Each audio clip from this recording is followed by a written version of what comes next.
یا آقا سلام، چطوری؟ ستون قلب اومدم با یه ویدیو جدید.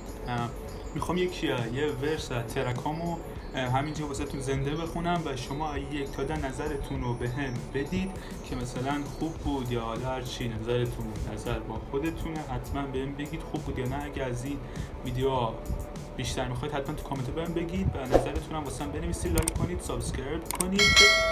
همین دیگه بچه‌ها، عاشقتونم، ستون قلب منید. برو بریم واسه ویدیو.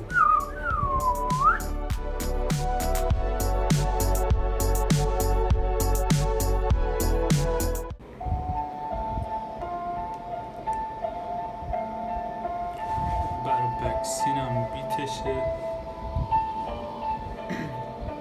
نیلبسی.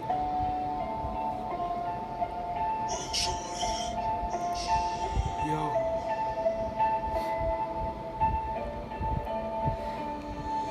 اونم مامانمون که ما رو میندازه خونه بیرونونه، داداشمون که با میسلات بالا سرمونه، بابامون که فوجه چیزی نزاش خیرن کمودونم، مردم که میکنن چیزی نمونه واسمون، اون خانوادمون که میخوان ما رو نوکر کنن، دل کنید ما رو کلن، مردم بردن هرچی که خوردن آره شلن، چون روی گلن یا بد کس خولن، خستم زندگی میخواد تو خودکشی بزنم، کسی من دوست نداره بگو حتی یه ذرم منو بفرستید به درکی نازنی کرد من همه جارم میکنم بدم من کشی کی دوستش منو حداقل یکم مثلا فکرید با این کار میرید شما بهش، حتی نکنید فکرم بهش نمیدم به شما حتی نصفش، دیگه منم نمیدم رسته دیدی بقیه شدم مثل منم درستم مثل چشمم.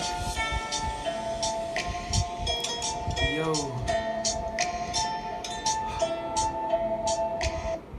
خب برای بکس، اگه از این ویدیو بیشتر خواستید حتما تو کامنت بهم بگید، لایک کنید، سابسکرایب کنید، یه کامنت خفن واسم بذارید که انرژی زیادی بهم بدید و نظرتون رو بگید از 1 تا 10.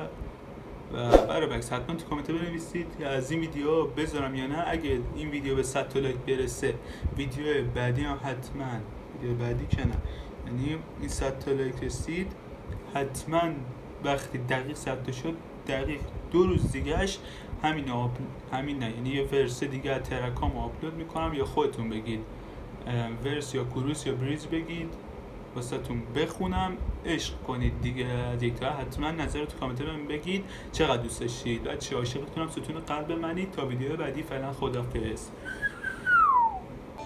اونم مامانمون که ما رو میندازه خونه بیرونونه، داداشمون که با میسلات بالا سرمونه، بابامون که فوجه چیزی نزاش خیرن کمودونم، مردم که میکنن چیزی نمونه واسمون.